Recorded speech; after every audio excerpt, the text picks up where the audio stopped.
The land between Chickamauga Creek and the Lafayette Road was gently rolling, but almost completely wooded. In the woods, no officer above brigadier could see all his command at once, and even the brigadiers often could see nobody's troops but their own, and perhaps the enemy's. Chickamauga would be a classic soldier's battle, but it would test officers at every level of command in ways they had not previously been tested. An additional complication was that each army would be attempting to fight a shifting battle while shifting its own position. Each general would have to conduct a battle while shuffling his own units northward toward an enemy of whose position he could get only the vaguest idea. Strange and wonderful opportunities would loom out of the leaves, vines, and gunsmoke, be touched and vaguely sensed, and then fade away again into the figurative fog of confusion that bedeviled men on both sides. In retrospect, victory for either side would look simple when unit positions were reviewed on a neat map, but in Chickamauga's torn and smoky woodlands, nothing was simple. 6 armies in Tennessee, Stephen E. Woodworth.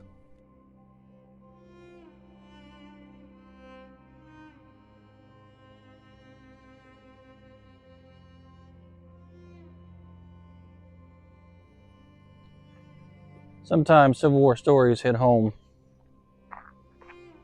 from generations ago, and their stories link you to the past, make you think about the people that fought out here on these fields. I'm in Chickamauga for that very reason.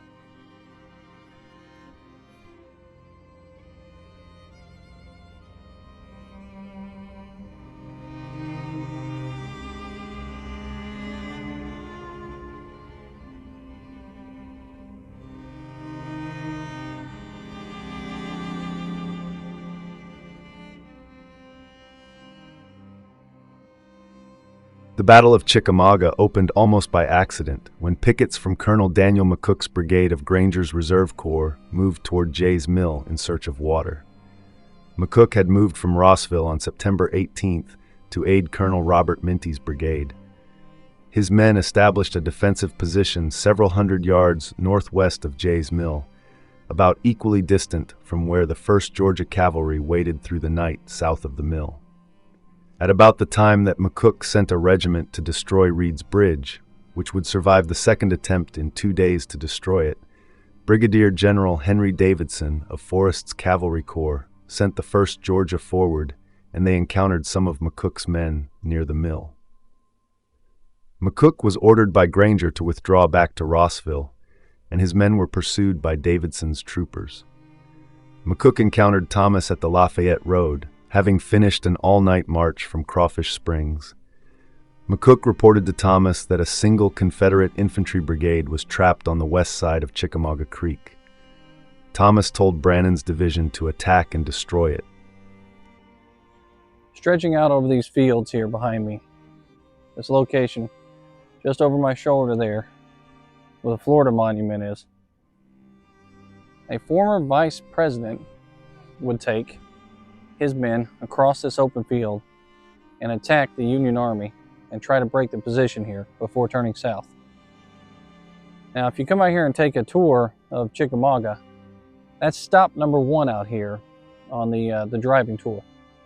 But at this location, it's very easy to come across this field and kind of imagine what it would have been like out here because of the rolling plains, the hills that are out here, and you can just simply traverse the field on foot and walk from location to location. I'm going to try to cover as much as I can out here of this field. And along the way, I'm going to tell you a story about a soldier that fought for North Carolina. And he was engaged in the first opening moments of the battle here at Chickamauga. And somehow, this young man survived the fight. He fought for the Confederacy with 29th North Carolina, Company K.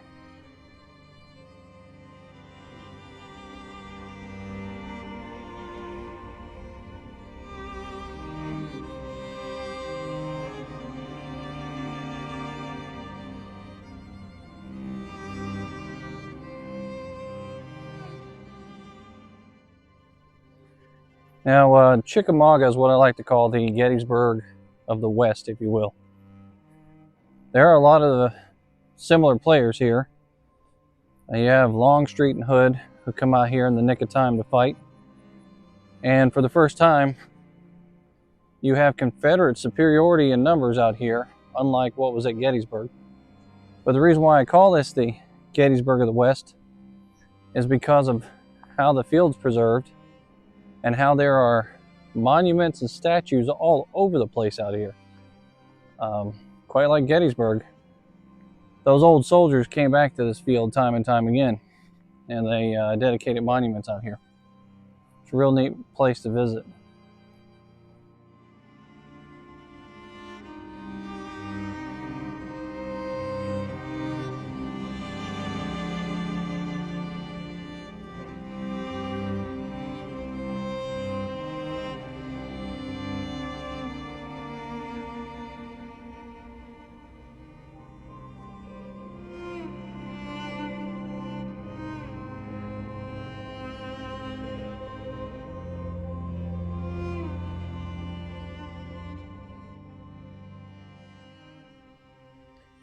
So out of this field here in Chickamauga, everybody's got some sort of a story to tell.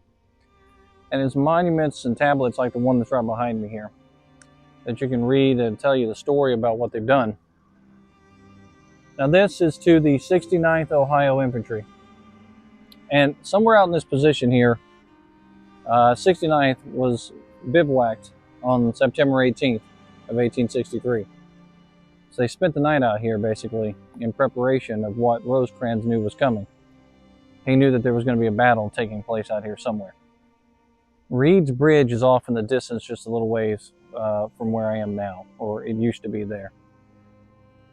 The 69th took part in the fighting out here when it broke out, and they actually got across to where that bridge is and set that thing on fire. That was pretty much their contribution to the battle here. After the battle was over with, or really after their battle was over with, they were sent to Rossville, and they didn't participate any further in Chickamauga, which probably turned out to be for the better for them because the casualty rate out here was pretty high on both sides.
So how do we end up getting all the way up here at Chickamauga?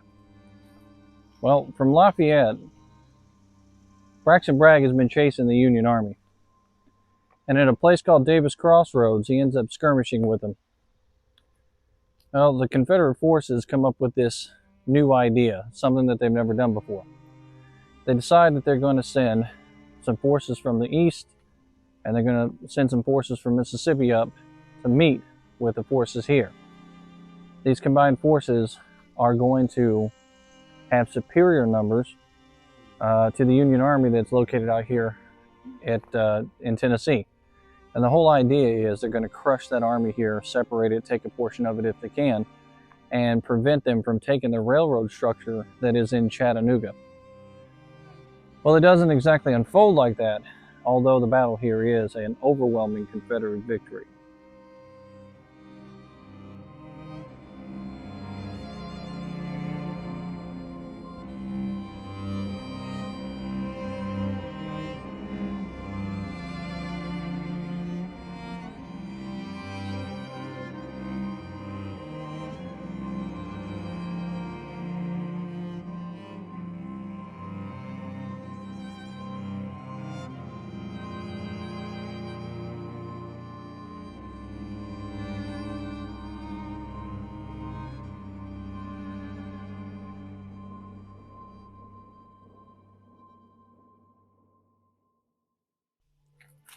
On September 18th, Bragg had marched his army over to the west bank of the Chickamauga, and he was approaching this area here.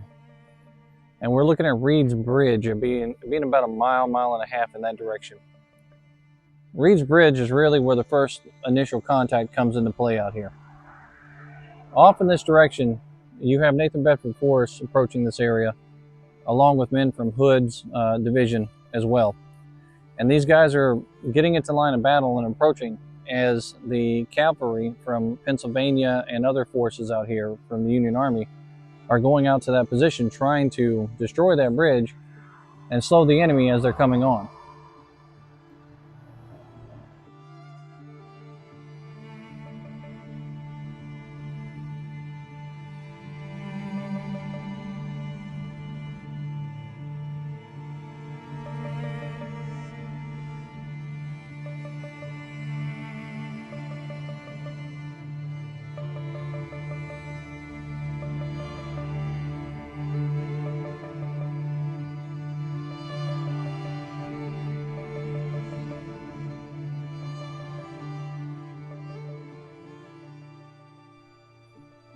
Now, the amount of forces we're talking about out here at the conclusion of this battle, all total 60,000 Union soldiers, 65,000 Confederate soldiers.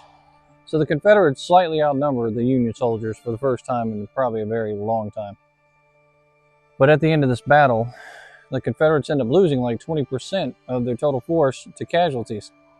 So the casualty rate was pretty high, and they're losing men that they can't afford to lose.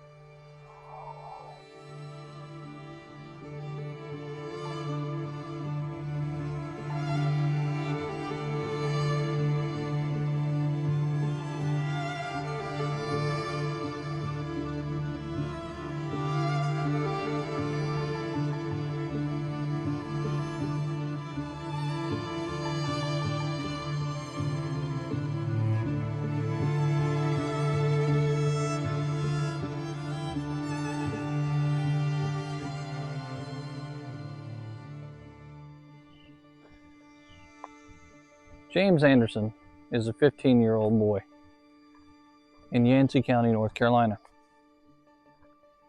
And James Anderson is pressed into service. He's pressed into service with the Confederate Army, the 29th North Carolina Company K. Now, before the war, he's simply just a boy. He's living at home with his mother, who lives down the street from her father, and a couple of cousins and uncles. And James is living in a household that's only his mother and himself. And it's not because his father died. At that time in history, when a child was had out of wedlock, or the mother was separated from the father for some reason, it was looked upon in a very negative light. So that family did not have a lot of friends in the area, if you will. And the boy likely had to live with growing up in a household that was considered less than equal to a lot of the people around the area. They were the equivalency to sharecroppers. And he worked on farms and helped out where he could to make money as a child. And his mother did what she could with being a seamstress and basic housework and things like that. And they lived a hard scrabble life in the foothills of North Carolina. James Anderson would end up out here at Chickamauga about a year after his birthday.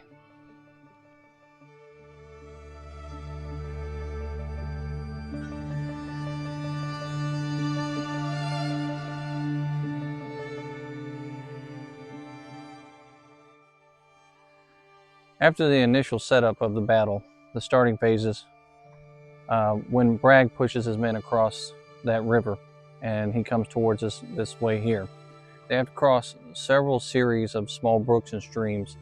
They have to get across Reed's Bridge. Nathan Bedford Forrest is leading the charge with the cavalry out here.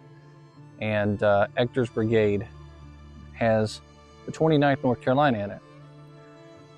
Ector's brigade and the 29th North Carolina just happens to have a little boy named James Anderson from Yancey County. James Anderson is in that unit along with several of his cousins, many of his family members from Yancey County, and he is also facing a force that has one of his own uncles just across the way fighting for the cavalry in the United States Army. So you can say the family is all here at this location.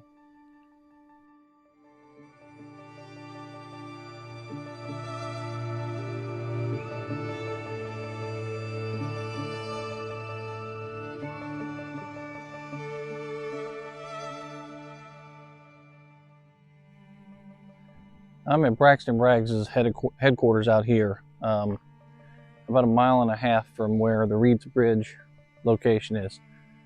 And out here was that initial push that we're talking about, that the Confederates make coming up here towards these positions out here at Chickamauga battlefield.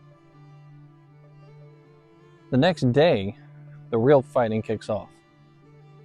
Now, the North Carolinians and the Georgians are sitting out here right where I'm at right now, facing Illinois and Pennsylvania, Ohio, units like that. And they're all battle-hardened veterans by this point. A lot of them already have been through a lot, including a young man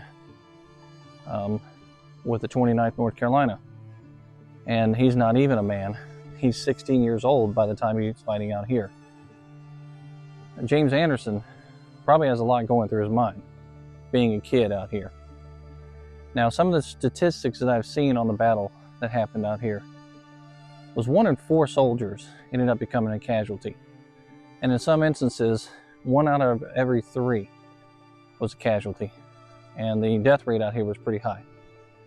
So, a young guy like that who's in fighting for the first time, real fighting, probably doesn't want to be a part of this. And he didn't get to see Shiloh because he came into the conflict a little bit later. Well, September 19th is when the real hard fighting starts. Braxton Bragg decides he's going to split up his army into 2 wings. Longstreet is going to take one, and Polk is going to take the other.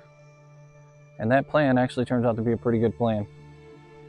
With the superior numbers and a mistake that happens on the Union side, the Confederates capitalize on it and push Rosecrans and the Federals off these fields.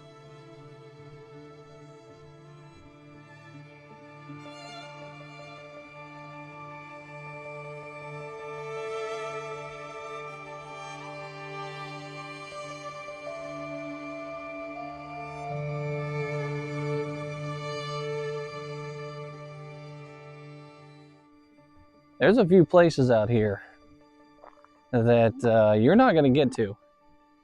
Not unless you cross a whole bunch of fields filled with ticks. Well, I have never been one to shy away from that.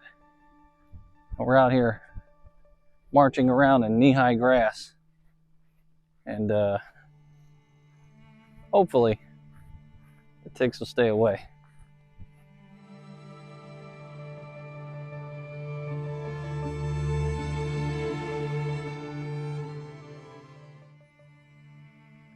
One thing I do enjoy about being out here at Chickamauga, besides the wide open fields and the tons and tons of monuments that are posted up out here that kind of give you an idea of where you're at. These signs, like the ones that are in front of me here, they're put out here a long time ago. And they're about as close to the history as you can get, especially with the positioning of the troops. For example, this sign here talks about Wood's Brigade advancing for the night attack. Now, on September 19th at about 6:30 p.m., Cleburne's men came across this position here. And it was the 16th Alabama, 33rd, 45th, 18th, 32nd, and 15th Mississippi. These men came here at 6:30 p.m. for what they call the night attack. Well, now we're talking about September, so the sun's probably sitting at about that time. And they're coming up through this direction to attack the men in front, in the very field that's right in front of me. And if you can look and see the terrain out front here, this is uphill. This is not a flat path. And at that time, this field was probably a crop or something close to it. That ridge line in front of me there has Arkansas and Alabama's artillery placed on it. Out in the tree lines there, you're going to have Indiana, 1st Ohio, and a few other units detached out there in a line. And this division is coming up through here, heading out for the attack in darkness. So the fighting here is intense, both day and night at Chickamauga. Bragg met individually with his subordinates and informed them that he was reorganizing the Army of Tennessee into 2 wings. Leonidas Polk, the senior lieutenant general on the field, but junior to Longstreet, was given the right wing and command of Hill's Corps, Walker's Corps, and Cheatham's division. Polk was ordered to initiate the assault on the Federal left at daybreak, beginning with the division of Breckinridge, followed progressively by Cleburne, Stewart, Hood, McLaws, Bushrod, Johnson, Hindman, and Preston. Informed that Lieutenant General James Longstreet had just arrived by train from Virginia, Bragg designated him as the left wing commander, commanding Hood's Corps, Buckner's Corps, and Hindman's division of Polk's Corps. Longstreet arrived late on the night of September 19th and had to find his way in the dark to Bragg's headquarters, since Bragg did not send a guide to meet him. Longstreet found Bragg asleep and woke him around 11 p.m. Bragg told Longstreet he would take charge of the left wing, explained his battle plan for September 20th, and provided Longstreet a map of the area. The 3rd Lieutenant General of the Army, D.H. Hill, was not informed directly by Bragg of his effective demotion to Polk's subordinate, but he learned his status from a staff officer. Now, regardless of the skirmishing on the 18th, and then the severe punishment and fighting on the 19th of September, the real deal kicks off on the 20th. That is also when the Confederates push Rosecrans and a large portion of his army off of these fields and towards Chattanooga. He pretty much gives up. But there's one man that's on these fields that will not cede the land to the Confederate forces that are coming up. And we're going to go to the position where he earns his nickname, the Rock of Chickamauga.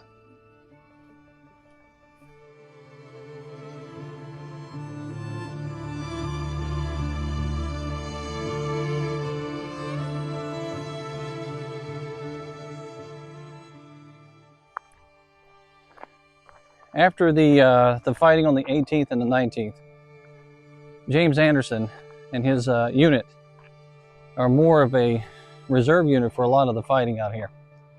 They're put into action every single day. But after that first initial fight, their real commitment to the fight out here is to support. They're not to be the frontline unit. And at that point, they've already been used up as much as they can be. There was a lot of casualties amongst them, just like a lot of forces out here.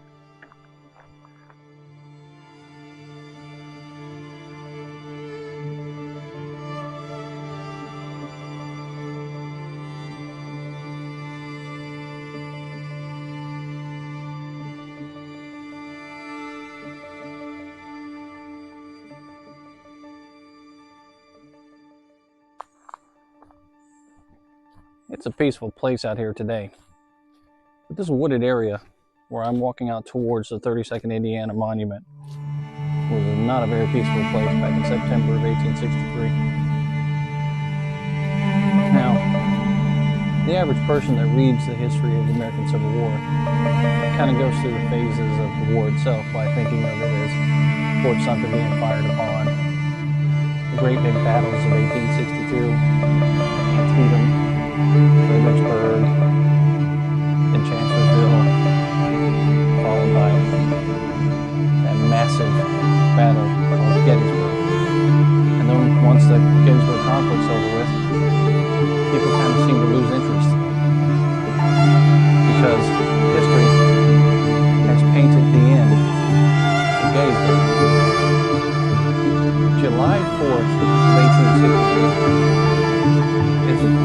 mean.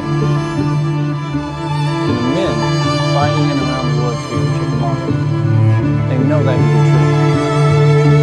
The conflict and the fight here is so different because of the amount of troops that have been positioned out here just to make a superiority in numbers for the Confederate forces. Never had the Confederacy really done that before. So, at that point in time, Confederates are kind of trying new stuff. They're still holding on to Tennessee. They've still got Atlanta. They still have most of the major depots and the trade down here in the south. And General Grant has really only been in the picture out towards Vicksburg. He's not really been involved with what's going on over here to the degree that he becomes involved once Chattanooga is under siege.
One of the very unique and cool features out here at Chickamauga at this battlefield are the field artillery pieces. Now, on this field, there are roughly 200 pieces of artillery. They're located in and throughout the woods and the open fields. Now, these 200 artillery pieces that are out here, they just happen to be placed out here by veterans that fought. And they designate the areas where the artillery would have been fighting on the 3 days of battles out here at Chickamauga. Artillery did not have a good time out here. Artillery usually likes ridge lines and clear open fields to fire from. But out here, they had to use the spaces that they had. And a lot of these areas were covered in trees, boulders, and other obstacles that were in their way. So a lot of the points out here, the artillery was basically mooted from the entire fight.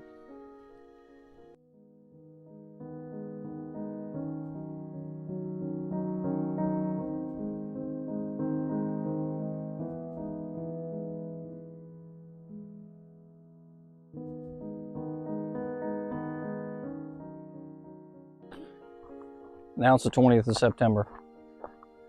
And the position that I'm in right now, 15th and 16th U.S. Infantry are out here, along with other units. And they're behind breastworks that they've created quickly. The Confederates are in the fields across the way over there. Rosecrans has placed his men as best as he can out here, and he's preparing them to come under attack the next morning. Braxton Bragg has decided to divide his army into two wings. And in this position here, Polk, Leonidas Polk, would have his men over here, and he's supposed to attack first thing in the morning. But something happens, and he ends up being delayed until about 9:30 that morning. But at 9:30, they come across these fields with a raging fury attacking the Union positions that are now better fortified because of that delay. Well, as a result of the attacks and the fighting over here with John Breckinridge and his men, who are swinging around to that extreme flank and trying to flank it and outmaneuver it, Rosecrans decides he's going to move some of his troops from the center position to reinforce his position here, believing that there is a hole in the line or a weakness that is going to be exploited.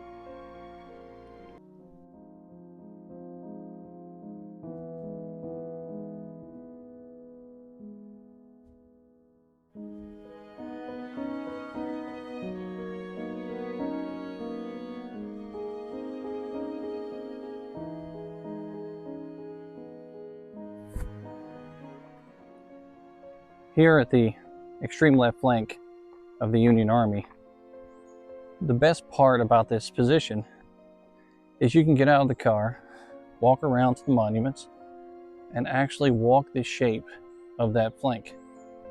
These monuments curve back in the position of where the defense works, the breastworks would have been. And then you have small nuggets here at the field like this. 8th Kentucky U.S. Sharpshooters Monument. Small marker, not much to it, but it's out here for Kentucky. You take these trails all the way around, and you get a better understanding of the positioning of the men, and also what they're dealing with out here.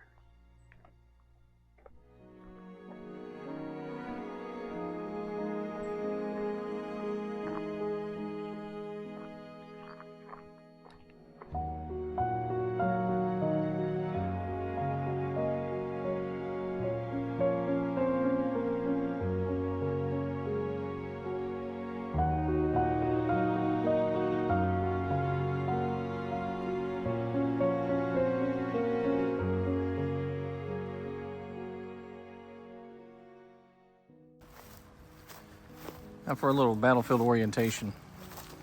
I'm out near a location called Brannon Wood. And out in this area, General Wood would have been out here with his men. And the Ohioans are directly behind me. Now he's kind of the center of the line. Before this battle, he has been chastised for not moving quick enough. He's had his butt handed to him many times. And he's really not in a hurry to get it handed to him again. So when he gets the order from Rosecrans to move his men, or a portion of them, over to the left flank, which is directly off in this direction over here, where I was just at, to reinforce that line, he knows it's a big mistake. There's no hole, there's no gap over there. But he decides to go ahead and do as he's told. So he moves a big portion of his men from this area over here over to that left flank area.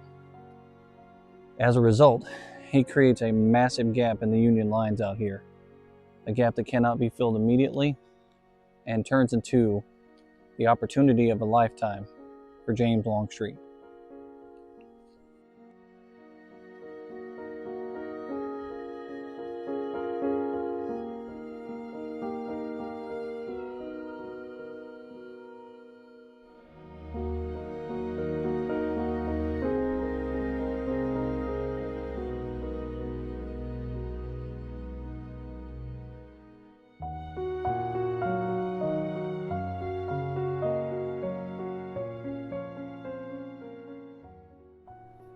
I'm traversing the fields here at the Brotherton farmstead.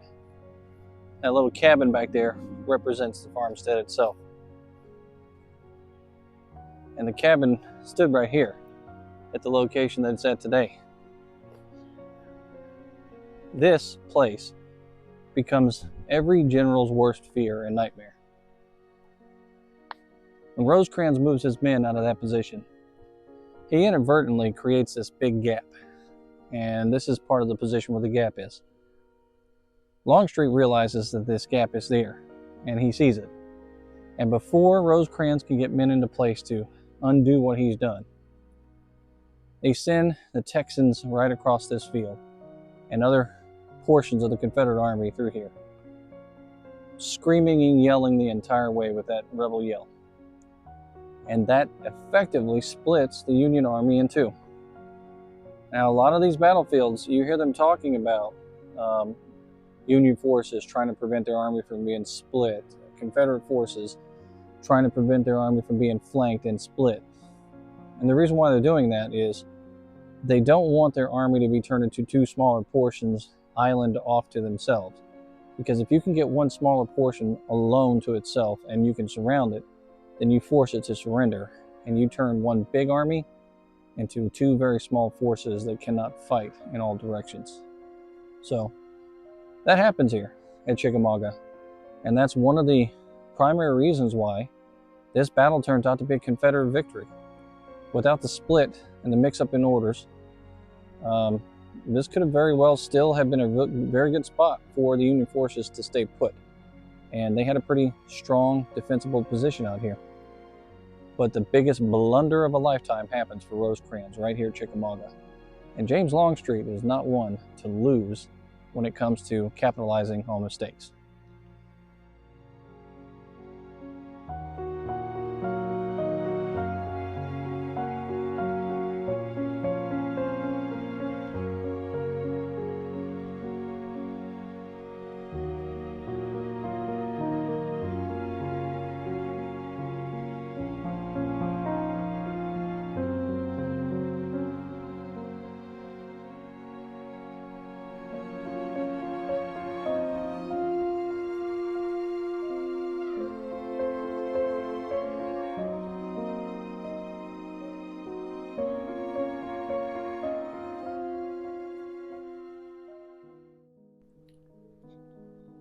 Any trip out to this field in Chickamauga wouldn't be complete without going to Haig's Monument out in the middle of Vineyard Field. Now, Vineyard Field out here was a site of just terrible destruction on the 19th of September as the Confederate forces and the Union forces went back and forth across Lafayette Road behind me and just fought tooth and nail to try to take control of this position. By the time that the sunset came around, though, no one really had ownership of these positions. They were not in control. They were pretty much back where they were at the start of the day. So this sets up a lot of the fighting that happens on the 20th of September whenever the breakthrough happens over at the cabin in the center of the line.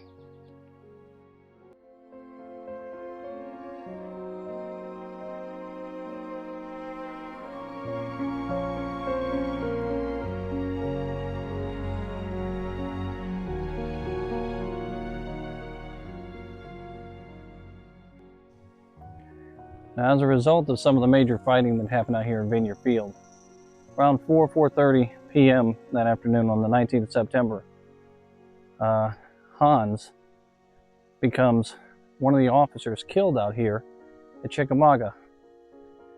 And he has a monument out here that marks roughly where he was mortally wounded. And it's that monument right there behind me that I'm passing now.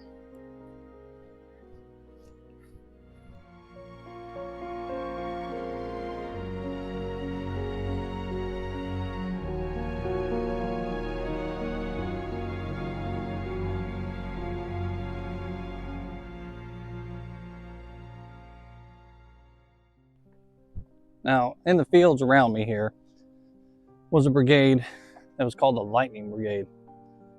Colonel John Wilder had infantrymen that were also mounted, but these infantrymen carried Spencer carbine rifles, and these were the latest and greatest technology of the day.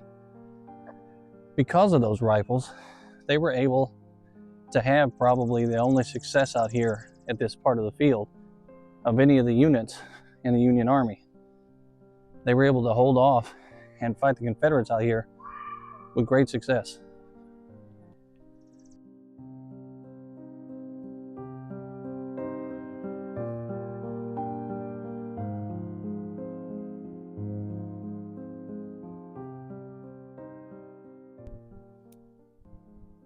Out here in this position where I'm at right now, I'm on the ridge line where Wilder's men would have been on the 20th of September. John Wilder had a unit that was called the Lightning Brigade, and this Lightning Brigade was fighting with Spencer repeater carbine rifles. These are the 7-shooters that are very, very well known today as being the technological advantage of its time. But when the center of the line started to collapse, the Brotherton farm off in that direction over there, the Confederates come pouring across this field, and they were coming right up in this direction. Wilder actually held them off. Not only did he hold them off, but he pushed Manigault's men back across the Lafayette Road directly in my front, past those trees, and was able to defend this ground here up until the point to where the right flank actually collapsed and had to run off in the direction of the rest of the army. He then protected the rear guard of the Union Army as it was making its way back to the safety points that they had moving into Chattanooga.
I'm at the top of the Wilder Monument out here, and the fields behind me, that's where those Lightning Brigade boys were, fighting the Confederate soldiers and pushing them back in that direction towards Lafayette Road.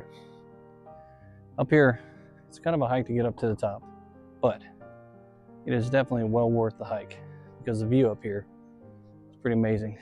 It's outstanding for sure.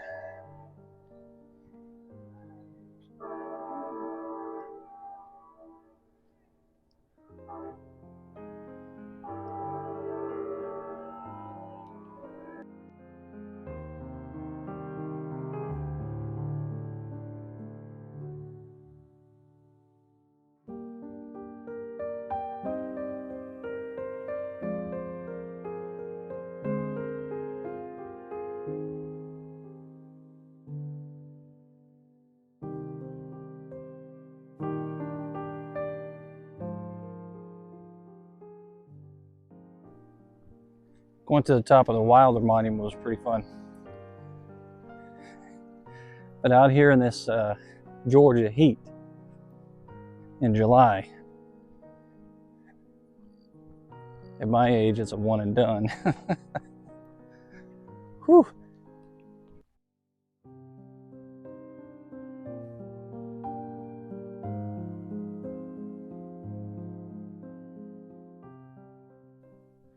Now, Major General Thomas is out here, still on the field.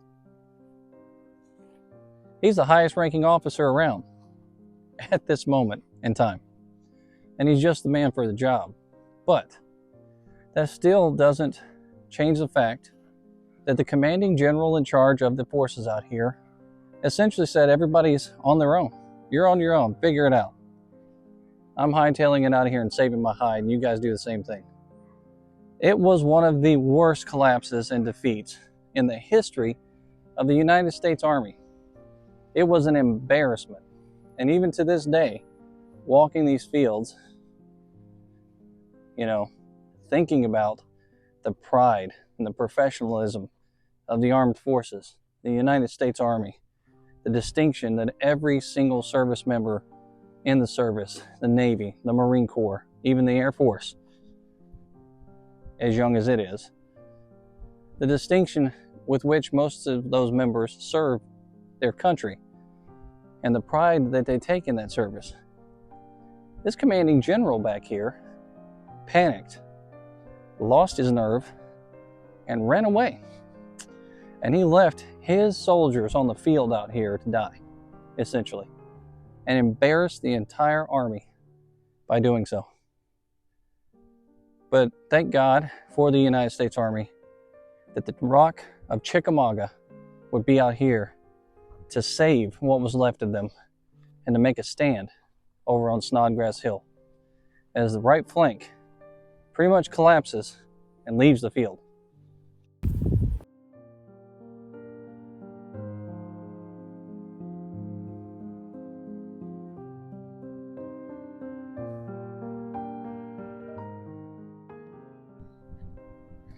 A man who was born a slave in 1820 by the name of Mark Thrash, who was known locally as Uncle Mark Thrash, had a cabin out here in this position where I'm at right now, at the headquarters of Lieutenant General James Longstreet. And according to the local information out here, this man lived until 1943. He fathered 29 children, worked for the National Park Service out here when it became a thing, because this is where it really all started. He gave tours, was a laborer, talked about the battle that happened out here, gave them history, actual hands-on history of what it was like living as a slave, as an enslaved person, and telling his story starting in Charlottesville, moving down to Georgia, with the man that would put him to work in the fields out here as an enslaved person. He was a treasure to the area and to the historical interpretation out here, to give that side of the story, to have that kind of a first-hand account. That's a big deal. Eventually, he retired from the National Park Service in the 1920s, and he passes away in 1943 at just over 120 years of age, according to the National Park Service and the information that they have. That's pretty doggone fascinating. I can't, for the life of me, I can't fathom the idea that anybody would get to live that long. This man had history that dated back to John Quincy Adams. He could actively remember history that dated that far back in our country and tell those stories to people that came out here. It's just amazing. His cabin is no longer out here at this position, but he is memorialized here with a sign in front of where his cabin used to stand, and where Mark Thrash made home here at Chickamauga at the National Park.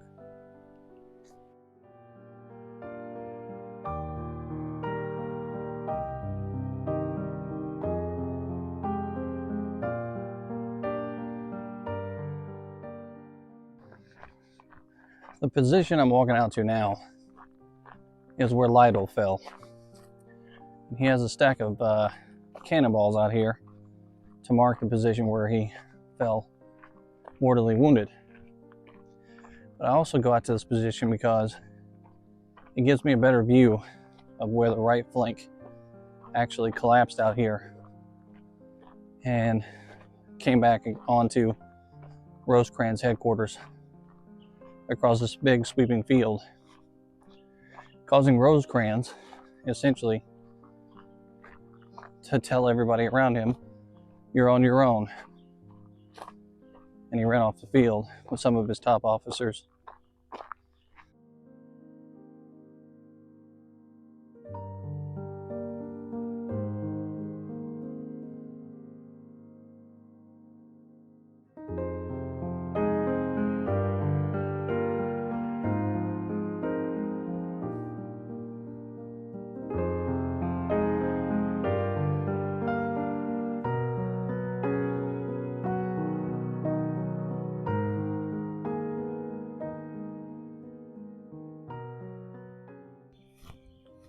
Now, spots like the one behind me here, where Lytle was killed, these places always carry not just significance in history, but they carry a very heavy weight. These positions out here, where these men fought, not just Lytle, but many others, they died in and around these fields, serving and protecting and trying to continue the struggle. But they died doing what they thought was right. They're out here in these fields commanding these men, standing in the face of something that's overwhelming, something that a lot of us can't even imagine, can't bring to terms, but they do it proudly. The weight of what we owe people like that is heavy out here. Though we owe them everything for their service.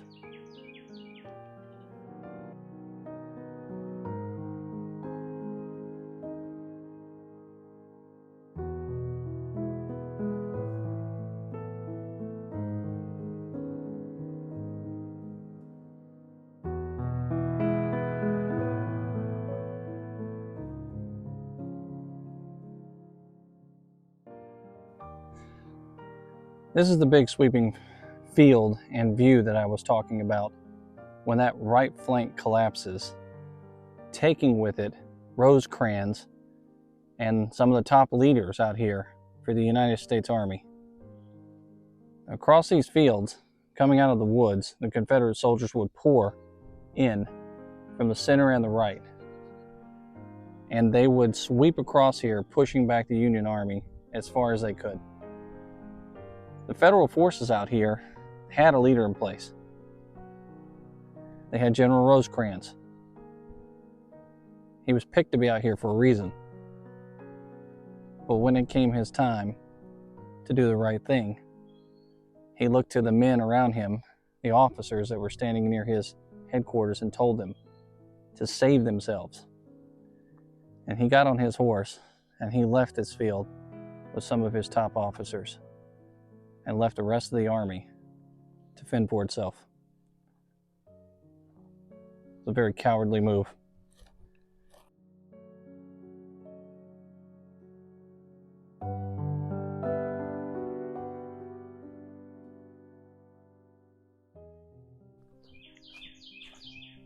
Now, to me, up until this point, Rosecrans is a pretty good officer, pretty good general. He's not the most successful man, but he's very well trained and he does a good job. I make no secrets, and I do not pretend how I feel about Rosecrans out here on this field at Chickamauga. To me, this is the worst in leadership. It's the absolute worst in generalship when it comes to an army. The example that he sets out here on this field, I'm not sure how any of his enlisted men took it. Really, if I'm sitting around the campfire and I found out that my commanding general split and ran and left a portion of the army on the field to defend itself without a leader, without the leader in charge, I'm not sure I'd want to follow him anymore. And I think that there were probably plenty that did not want to follow him.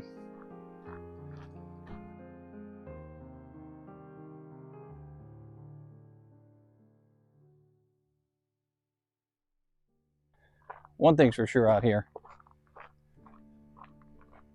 The Confederate Army sure is glad that Longstreet shows up. His generalship is appreciated out here. And the things that he achieves between him and John Bell Hood on this field of battle is unrivaled in the Western theater. It's something that this army hasn't seen, at least not since the beginning of the war. And the men out here are glad to see the boys from the East join their forces and fight. And they show them exactly why there's such success in the East, even though they just recently went through failures at Gettysburg.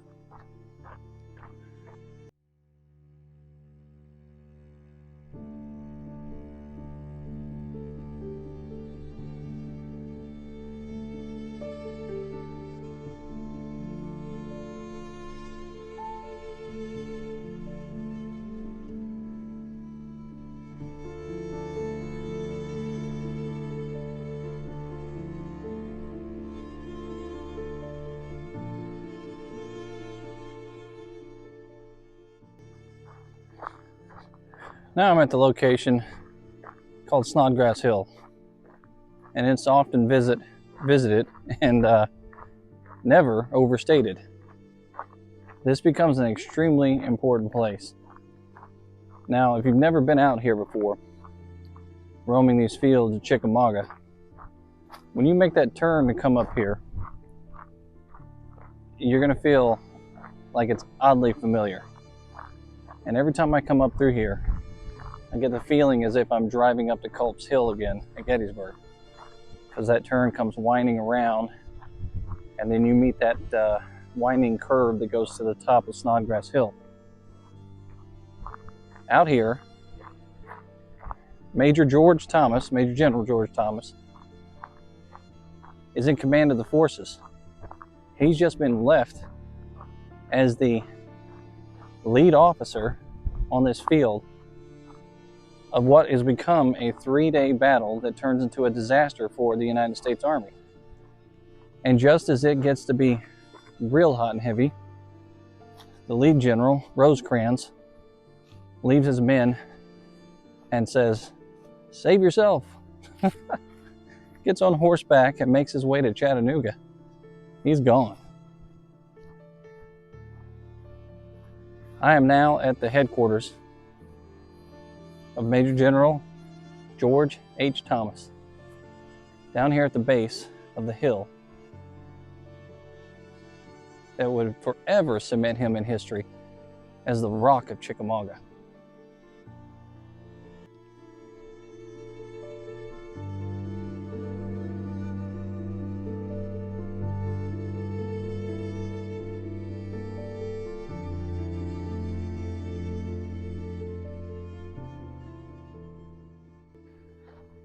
From the saddle here in the headquarters, Thomas has to think quick.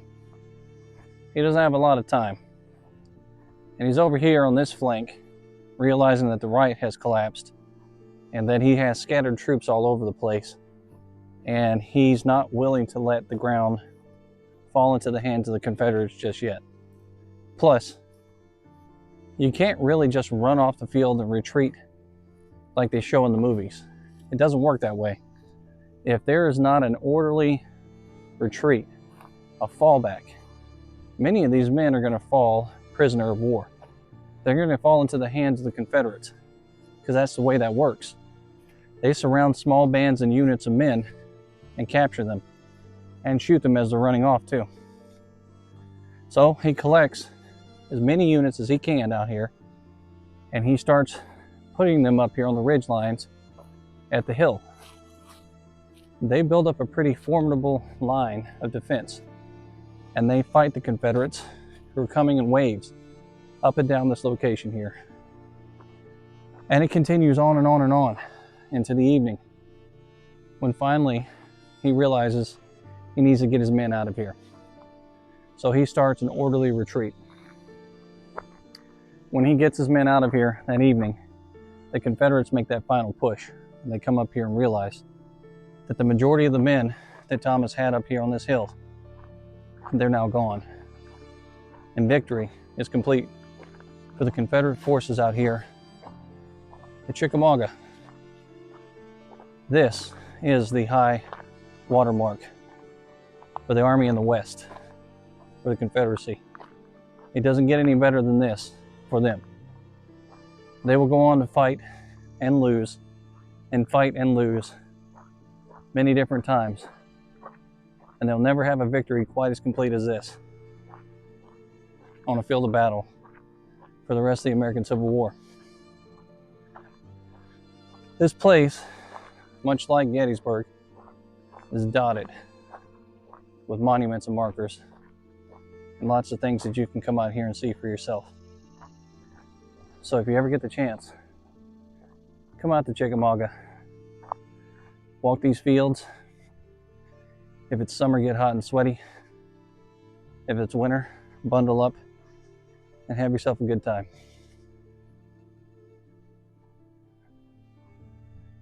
I've always said that these fields are powerful. They're very special places.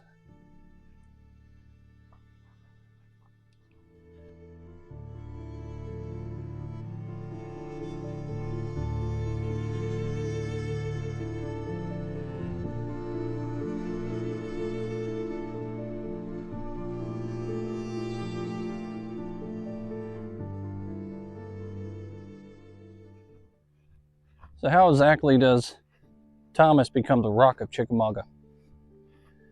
Well, besides the men holding tight here and fighting as valiantly as they did here in what was a losing battle,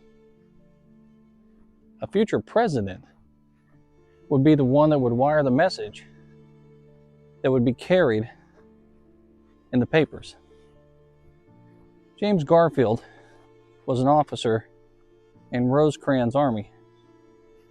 He was a part of his staff too. Garfield wires back and says that Thomas was standing like a rock.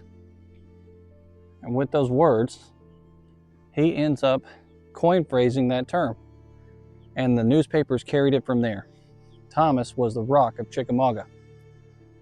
Now, in my house, on my wall, I have an original Harper's Ferry, or Harper's Weekly newspaper clipping. It's the center cutout.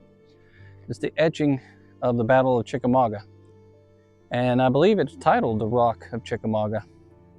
And it's about this very position that I'm at right now, where the Union soldiers are standing on the ridgeline with their muskets in hand, and the Confederates are charging uphill, and they're being shot down as they come up these slopes towards where Thomas is. That etching means so much more when you come out to this place and see it for yourself, and see the daunting task at hand and what these men must have faced out here. The Rock of Chickamauga, indeed. This is outstanding.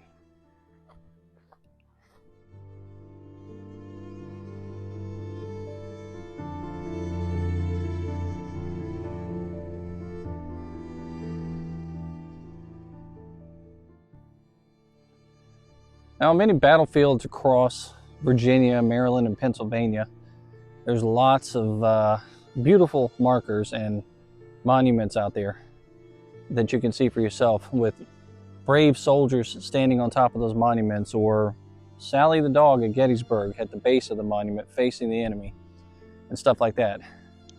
Here at Snodgrass Hill, there is the 125th OVI. It's one of my all-time favorite markers, and the reason why is because of the grandness of the statue itself. I'll turn around here so you can see the marker. Atop this thing, I mean, just look at that. It's amazing. I love it. Colonel Emerson Opdyke, Harker's Brigade, Woods Division, 21st Army Corps, 125th OVI. And that strong animal standing on top of there, staring down this field, it makes a statement for sure. And it's just one of those things that stands out when you come out to these fields and you see something like that. It catches your eye from off in the distance, and you got to come out and check it out for yourself. So if you go over to Snodgrass and you see that cabin when you pull up here and you park by that cabin, just walk out past where the cabin is, and you can stand out here and check this monument out yourself. And then just up over the ridge line here in Chickamauga, as you're coming down through the field, Thomas's actual headquarters is not sitting on top of the hill or anything like that. It's actually behind this ridge line on the base. And let's see if we can get it in the picture. Off in the distance back there, that's where you see it. Just over my shoulder right there. That stack of cannonballs.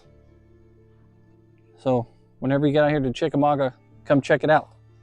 And if you get yourself out here and you take a picture of it, send it to me over on Twitter at the History with Waffles Twitter account. I'd like to see it.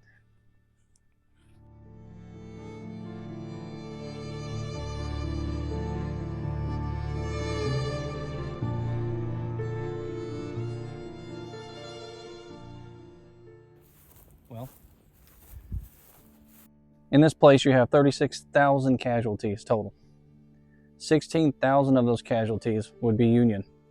18,000 casualties would belong to the Confederacy. That's a lot of people. That is a lot of people from both sides. That's a 20% casualty rate for the Confederates being left behind here on this field.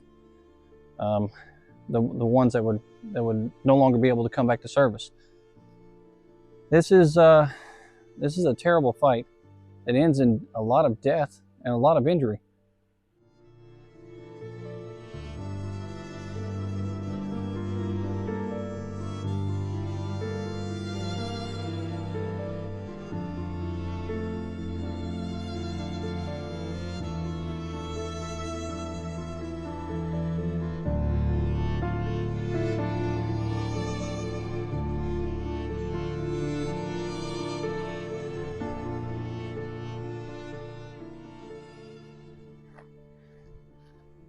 James Anderson would go on from here pretty much unscathed. Some of his family members weren't as lucky.